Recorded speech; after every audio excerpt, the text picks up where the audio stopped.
제가 여수제일교회 부임하기 전에 6개 교회를 이제 섬겼습니다. 사역을 했었습니다. 대부분 제가 섬기는 교회에서 저는 이제 청년 사역을 많이 했습니다. 청년부를 맡아서 청년 사역을 오래 하다가 이제 행정 목사를 거쳐서 이제 그 여수제일교회 이제 부임을 하게 되었습니다.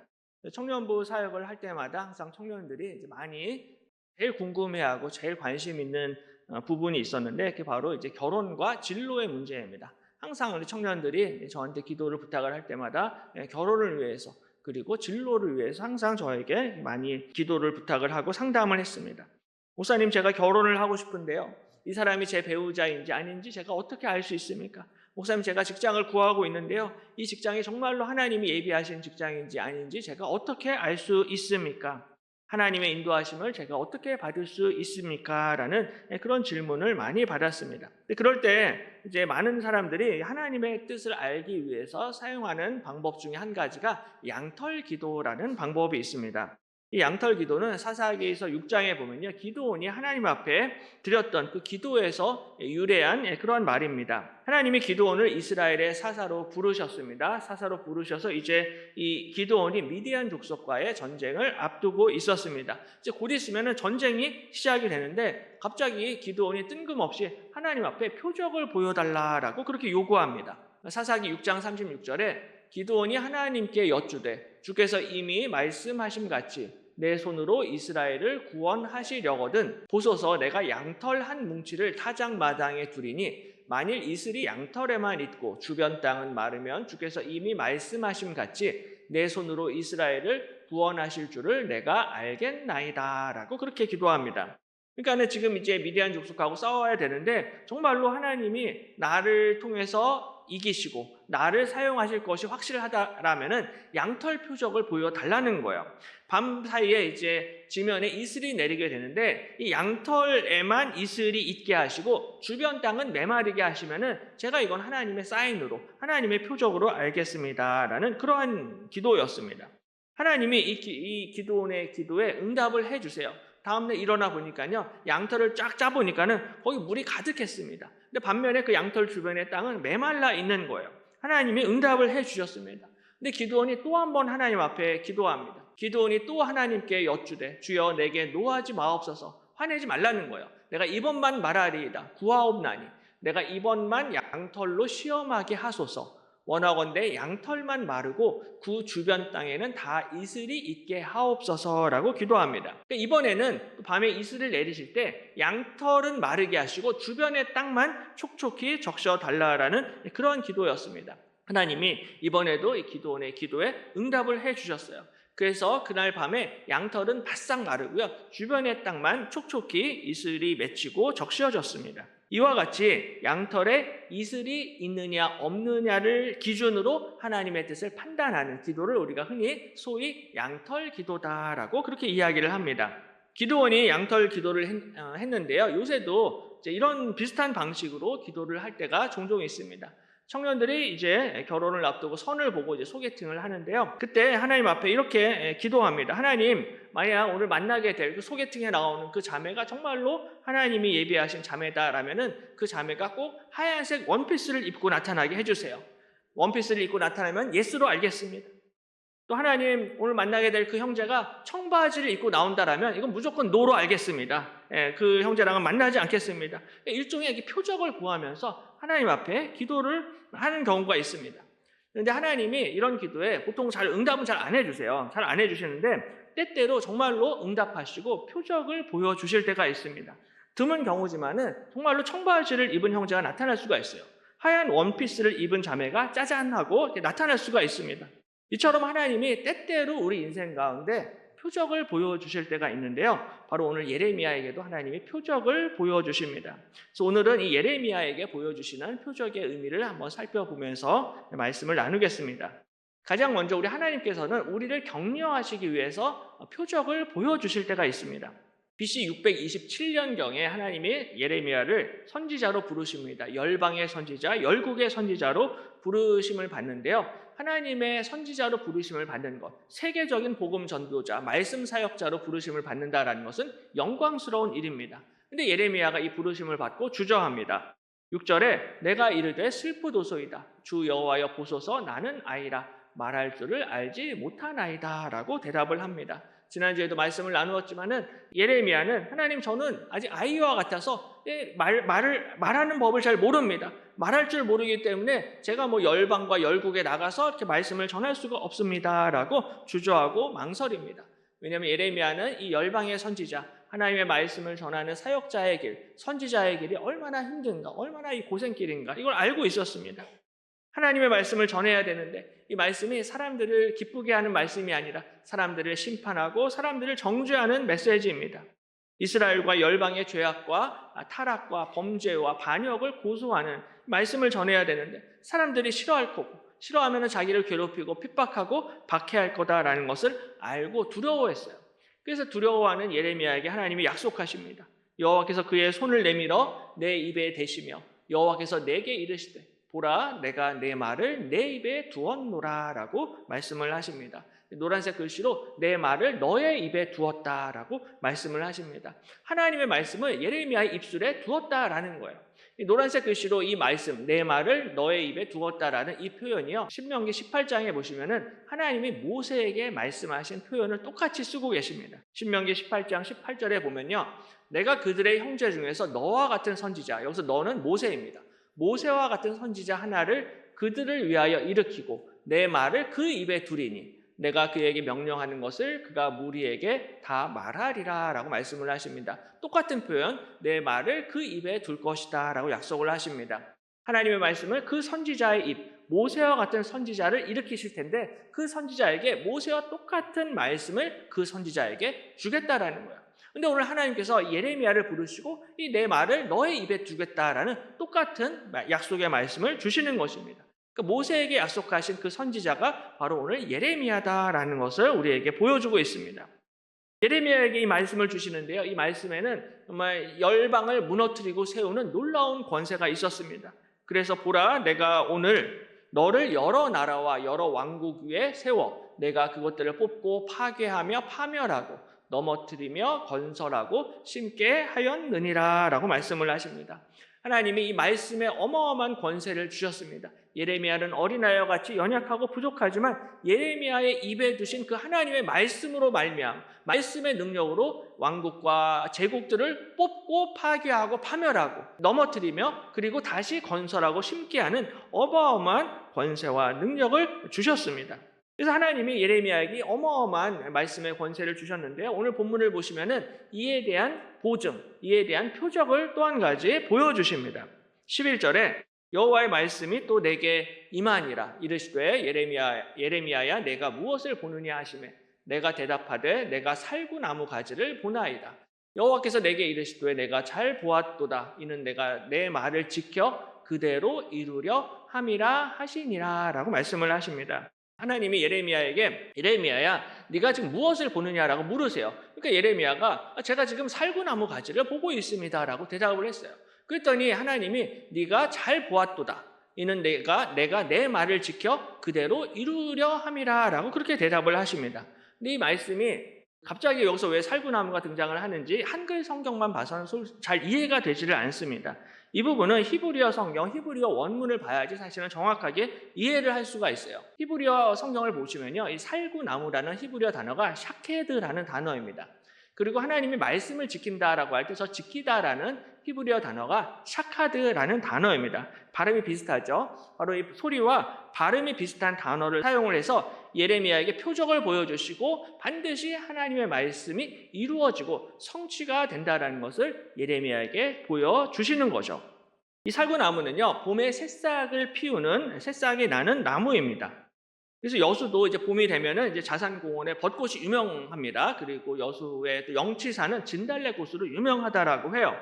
그래서 여수에도 이 벚꽃이나 이 진달래꽃이 이제 피면은 만발하면은 봄이 왔구나라는 것을 이제 누구나 알 수가 있습니다. 그래서 우리가 봄철마다 맛있는 이 봄나물을 먹게 되는데 봄나물을 먹을 때마다 봄이 왔구나라는 것을 우리 모두가 봄을 느낄 수가 있습니다.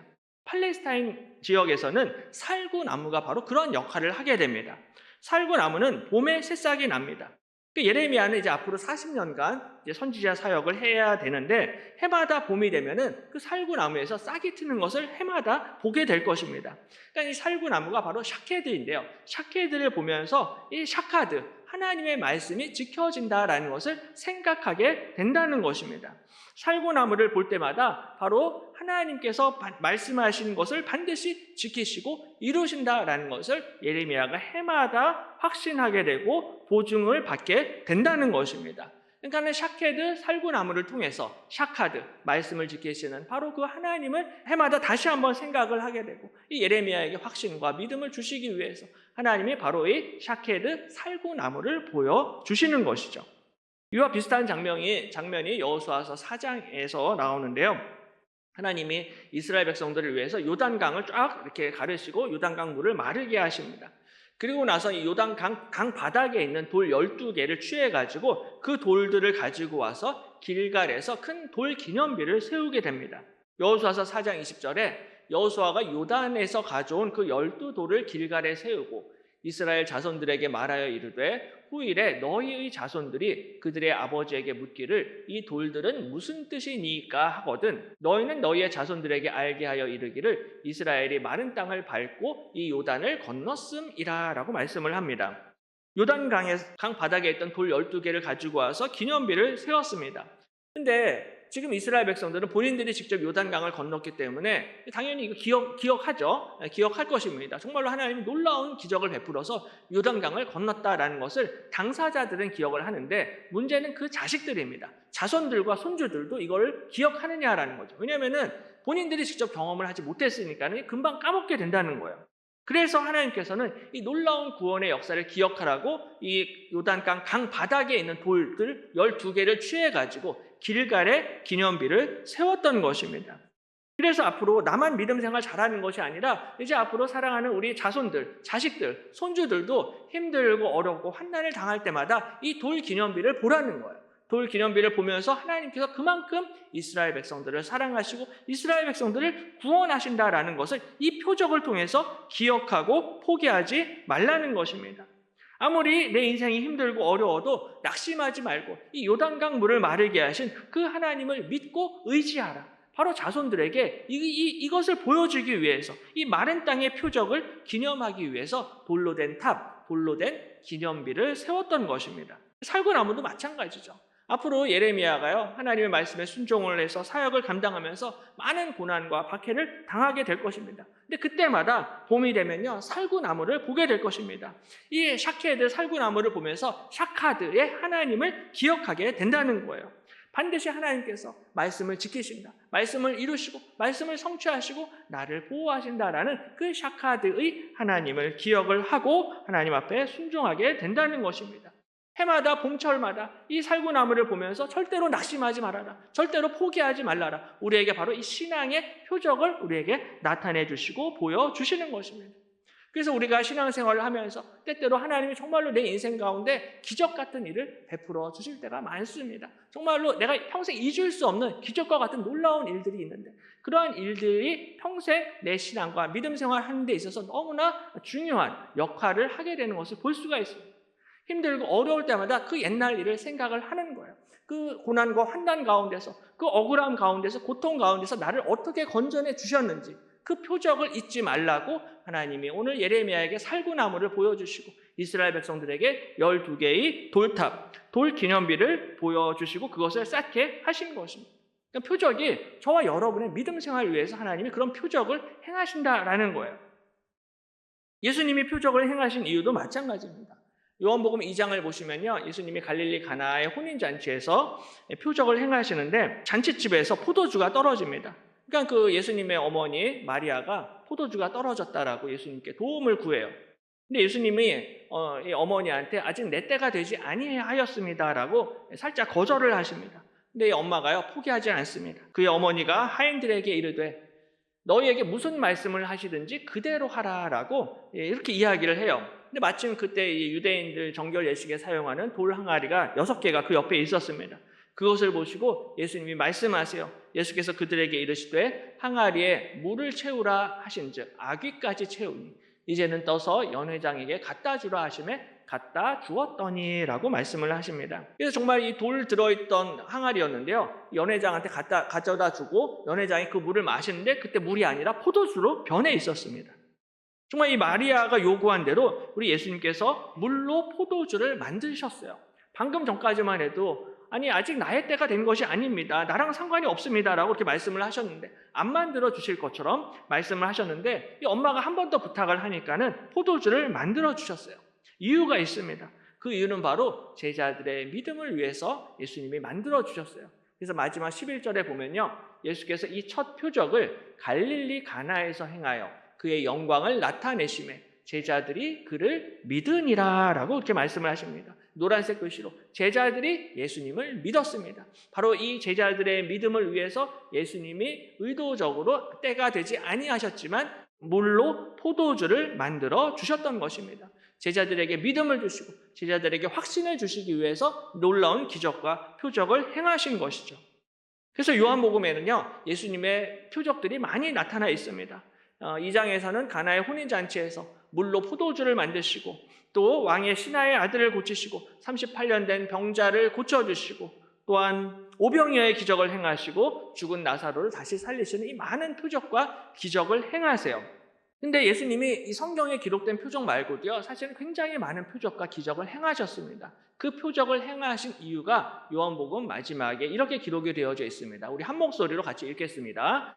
예수께서 제자들 앞에서 이 책에 기록되지 아니한 다른 표적도 많이 행하셨으나 오직 이것을 기록함은 너희로 예수께서 하나님의 아들 그리스도이심을 믿게 하려 함이요, 또 너희로 믿고 그 이름을 힘입어 생명을 얻게 하려 함이니라. 아멘. 예수님이 이 책에 기록된, 요한복음에 기록되지 아니한 다른 표적도 많이 행하셨다라는 거예요. 근데 이것을 기록한 것은 예수께서 하나님의 아들 그리스도이심을 믿게 하려 함이다라고 말씀을 하고 있습니다. 그러니까 우리에게 이 표적을 기록하고 우리에게 표적을 행하신 이유는 바로 예수님이 하나님의 아들이시고 예수님이 그리스도이신 것을 우리에게 믿게 하시려고 우리 인생 가운데서 때로는 표적을 행하시고 기적을 행하시고 능력을 베풀어 주시는 것입니다. 예수님을 믿고 그 믿음으로 말미암아 생명을 얻게 하시려고 우리에게 표적을 행하시는 거죠. 하나님께서는 어떻게 해서든지 저와 여러분의 믿음이 성장하고 자라기를 원하시는 것입니다. 표적을 통해서 이것을 이루어 가시는 거죠. 또 한 가지는요, 이 표적의 절정, 최고의 표적은 바로 십자가입니다. 하나님께서 표적을 나타내 주시는데요, 또 어떤 분들은 그렇게 말씀을 하세요. 목사님, 저는 지금까지 근데 제가 표적을 본 적이 없습니다 라고 그렇게 말씀을 하세요. 저는 제 인생에 하나님이 기적을 베풀어 주신 적도 없고 표적을 보여주신 적도 없어요 라고 그렇게 말씀을 하십니다. 근데 그럴 수도 있겠지만 사실은 하나님이 정말로 우리에게 너무나 큰 표적을 우리에게 행하시고 우리에게 보여주셨습니다. 바로 우리에게 보여주신 최고의 표적은 예수 그리스도의 십자가입니다. 최고의 표적, 표적의 절정은 바로 예수님의 십자가예요. 오늘 하나님께서 예레미야에게 또 하나의 표적을 보여주시는데요, 우리 13절에 보면은 여호와의 말씀이 다시 내게 임하니라. 이르시되 내가 무엇을 보느냐? 대답하되 끓는 가마를 보나이다. 그 윗면이 북에서부터 기울어졌나이다. 여호와께서 내게 이르시되 재앙이 북방에서 일어나 이 땅의 모든 주민들에게 부어지리라. 내가 북방 왕국들의 모든 족속들을 부를 것인즉 그들이 와서 예루살렘 성문 어귀에 각기 자리를 정하고 그 사방 모든 성벽과 유다 모든 성읍들을 치리라. 여호와의 말이니라 라고 말씀을 하십니다. 두 번째 표적을 보여주시는데요, 첫 번째는 살구나무를 보여주셨고 두 번째는 끓어오르는 가마를 보여주세요. 끓는 가마를 보여주시는데 문제는 이 가마의 윗면이 북쪽에서부터 이렇게 기울어져 있었습니다. 그러니까 이제 남쪽을 향하여서 이 엄청난 가마 속에 있는 뜨거운 물, 이 재앙의 물이 이제 남쪽 유다 왕국으로 쏟아지게 된다라는 거예요. 이것은 바로 하나님께서 이 북방의 왕국들, 북방의 족속들로 하여금 이 남쪽인 유다 왕국을 쳐서 공격하고 유다 왕국을 멸망시킬 것이다 라는 것을 보여주는 표적이었습니다. 그러니까 하나님이 이 북방 왕국, 바벨론 족속들을 이용을 해서 이 예루살렘을 심판하신다라는 거예요. 이유가 있는데요, 16절에 무리가 나를 버리고 다른 신들에게 분향하며 자기 손으로 만든 것들에 절하였은즉 내가 나의 심판을 그들에게 선고하여 그들의 모든 죄악을 징계하리라 라고 말씀을 하십니다. 왜냐하면 하나님이 이스라엘 백성들을 너무 사랑하시는데 문제는 이 백성들이 하나님을 버렸습니다. 다른 신들에게 분향을 하고 자기 손으로 만든 우상들에 절했습니다. 그래서 하나님의 심판을 그들에게 선고하고 그들의 모든 죄악을 징계하겠다라고 말씀을 하십니다. 그러니까 이스라엘의 우상 숭배와 죄악 때문에 하나님이 벌을 내리신다라는 거예요. 그러니까 하나님이 이 이방인들만 벌을 주시는 것이 아니라 이스라엘 백성들에게도 똑같이 죄에 대해서는 반드시 심판하시고 징계하신다라는 것입니다. 가나안 족속들의 죄에 대해서 하나님이 철저하게 심판하시고 진멸하신 것처럼 이스라엘의 죄악도 절대로 그냥 넘어가지 아니하시고 반드시 징계하시고 심판하신다라는 거예요. 이스라엘의 우상 숭배에 대해서 하나님이 참지 않으십니다. 예레미야서 2장에 보면요. 그러므로 내가 다시 싸우고 너희 자손들과도 싸우리라 여호와의 말씀이니라. 너희는 기띔 섬들에 건너가 보며 게달에도 사람을 보내 이 같은 일이 있었는지를 자세히 살펴보라. 어느 나라가 그들의 신들을 신 아닌 것과 바꾼 일이 있느냐. 그러나 나의 백성은 그의 영광을 무익한 것과 바꾸었도다 라고 말씀을 합니다. 세상 어느 나라도요 신들을 신 아닌 것과 바꾸는 그런 민족은 없습니다. 그런데 오히려 이스라엘 백성들이 하나님의 영광을 무익한 우상들과 바꾸었다라는 그러한 말씀입니다. 그래서 내가 다시 싸우고 너희 자손들과도 싸우겠다라고 말씀합니다. 내가 이스라엘 백성들과 싸우겠다라는 것, 하나님이 교회와 싸우겠다라는 것입니다. 왜냐하면 교회가 타락하고 범죄했기 때문에. 내 사랑하는 교회고 하나님의 백성이지만은 죄에 대해서는 하나님이 절대로 그냥 넘어가지 아니하시고 반드시 징계하시고 치리하시고 심판하신다라는 것입니다. 하나님이 이스라엘 백성들과 싸우겠다라고 오늘 선전포고를 하시는 거예요.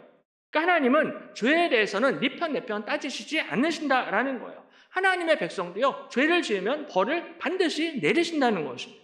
그래서 여호수아서 5장에 보시면요 이제 여호수아가 가나안 족속들과 전쟁을 앞두고 있는데요.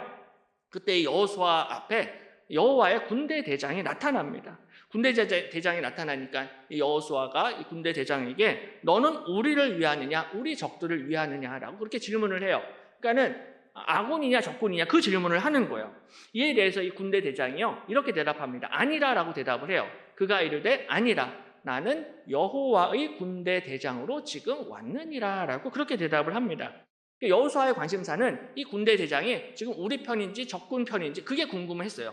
네 편 내 편을 따졌던 거죠. 근데 오늘 여호와의 군대 대장은 그게 아니라는 거예요. 나는 네 편 내 편 따지기 위해서 지금 여기에 온 것이 아니다라는 것입니다. 나는 여호와의 군대 대장으로 지금 왔다라는 거예요. 이 말씀은 하나님은 지금 네 편 내 편 따지시는 그런 분이 아니라 우리 하나님은 스스로 계신 거룩하신 하나님이시다라는 말씀입니다. 그러니까 하나님은 네 편 내 편이 되시는 것이 아니라 상관없이 반드시 죄에 대해서는 이스라엘 백성이나 이방 민족이나 똑같이 심판하시고 벌을 내리신다라는 것입니다. 그래서 군대 대장이 여호수아에게 전쟁을 하기 전에 내 발에서 신을 벗으라. 네가 선 곳은 거룩한 곳이다라고 말씀을 하십니다. 전쟁을 하기 전에 하나님을 네 편 내 편 따지기 전에 먼저 너의 발에서 신을 벗으라는 것입니다. 지금 예배 드리기 전에 먼저 우리 발에서 이 지저분한 신을 벗으라는 거예요. 먼저 하나님 앞에 정결하고 거룩한 백성이 되라는 것입니다. 우리가 먼저 하나님 앞에 거룩하고 정결한 백성이 되고 거룩한 교회가 될 때 하나님께서 반드시 하나님의 백성을 지키시고 교회의 승리를 허락해 주실 줄로 믿습니다. 네 편 내 편 따지는 것이 아니라 하나님 앞에 거룩하고 정결한 백성이 되는 것이 중요한 것입니다. 하나님 앞에 신을 벗지 않고 하나님 앞에 거룩하지 않으면요 이스라엘 백성도 똑같이 심판을 받게 된다는 거예요. 그 메시지를 하나님이 예레미야에게 전하게 하시는 것입니다. 그러므로 17절에 그러므로 너는 내 허리를 동이고 일어나 내가 내게 명령한 말을 다 그들에게 말하라. 그들 때문에 두려워하지 말라. 내가 그들 앞에서 두려움을 당하지 않게 하리라. 보라 내가 오늘 너를 그 온 땅과 유다 왕들과 그 지도자들과 그 제사장들과 그 땅 백성 앞에 견고한 성읍 쇠기둥 놋 성벽이 되게 하였은즉 그들이 너를 치나 너를 이기지 못하리니 이는 내가 너와 함께하여 너를 구원할 것임이니라 여호와의 말이니라 라고 말씀을 하십니다. 오늘 하나님께서 예레미야에게 두려워하지 말아라고 말씀하세요. 그리고 두려움을 당하지 않게 하리라라고 예레미야에게 약속하십니다. 내가 너를 견고한 성읍, 쇠기둥, 노성벽같이 그렇게 견고하게 굳게 내가 너를 세워주겠다라는 것입니다. 그러니까 너는 권력자들과 사람들에게 의해서 흔들리지 말라는 거예요. 그 사람들이 너를 치나 너를 이기지 못할 것이다. 왜냐하면 내가 너와 함께하여 너를 구원할 것이다 라고 약속을 하시는 것입니다. 사람들이 앞으로 예레미야를 많이 공격하고 괴롭히고 박해하겠지만 네가 흔들리지 말라는 거예요. 두려워하지 말라는 것입니다. 내가 너를 쇠기둥처럼 노성벽처럼 만들게 하겠다, 만들어 주겠다라는 것입니다. 말씀을 전할 때 두려워하지 말라는 것입니다. 복음을 전할 때, 전도할 때 두려워하지 말라는 거예요. 내가 이 말 전했다가는 나만 따당하는 거 아니야? 나만 손해받는 거 아니야? 라고 두려워하지 말라는 것입니다.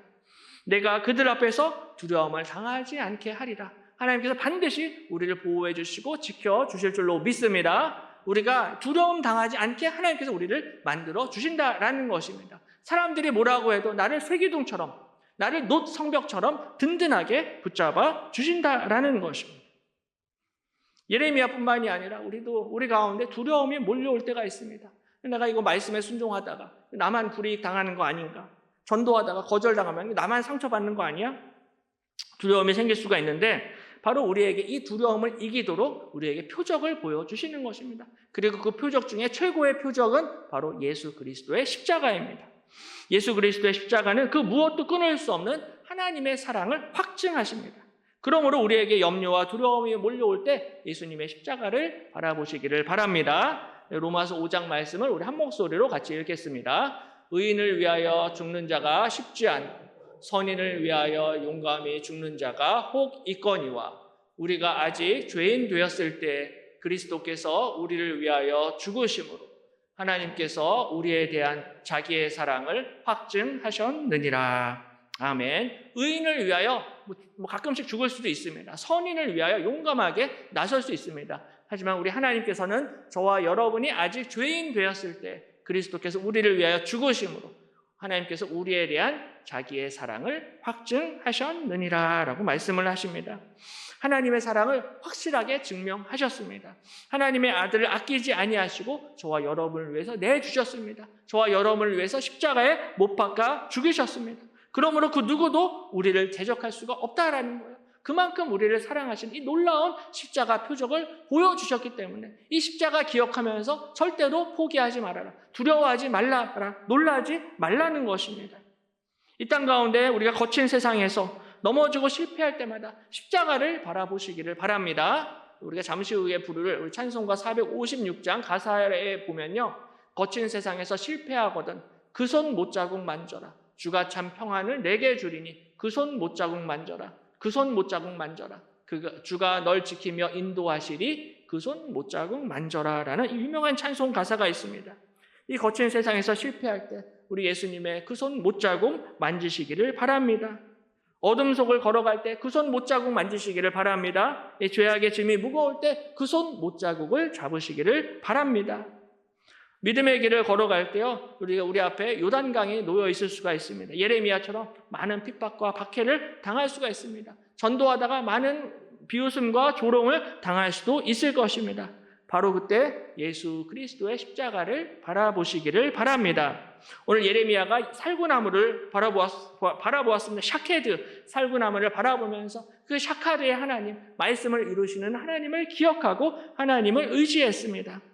이 살구나무가 추운 겨울이 끝나고 봄이 왔음을 알려주는 것처럼 우리 인생 가운데도 추운 인생의 계절이 있겠지만 그 겨울이 반드시 추운 날씨가 끝나게 될 것입니다. 추운 겨울이 사라지게 될 것이고 새로운 생명이 소생하게 되는 영적인 봄날이 오게 될 줄로 믿습니다. 우리에게 이 새로운 날, 영적인 봄날, 새로운 생명을 허락하시는 그 주님을 바라보시고 의지하시기를 바랍니다. 바로 우리에게 이 믿음을 주시기 위해서 우리의 인생 가운데 우리의 기도에 응답해 주시고 우리에게 표적을 보여주시는 것입니다. 그 놀라운 최고의 표적은 바로 예수 그리스도의 십자가입니다.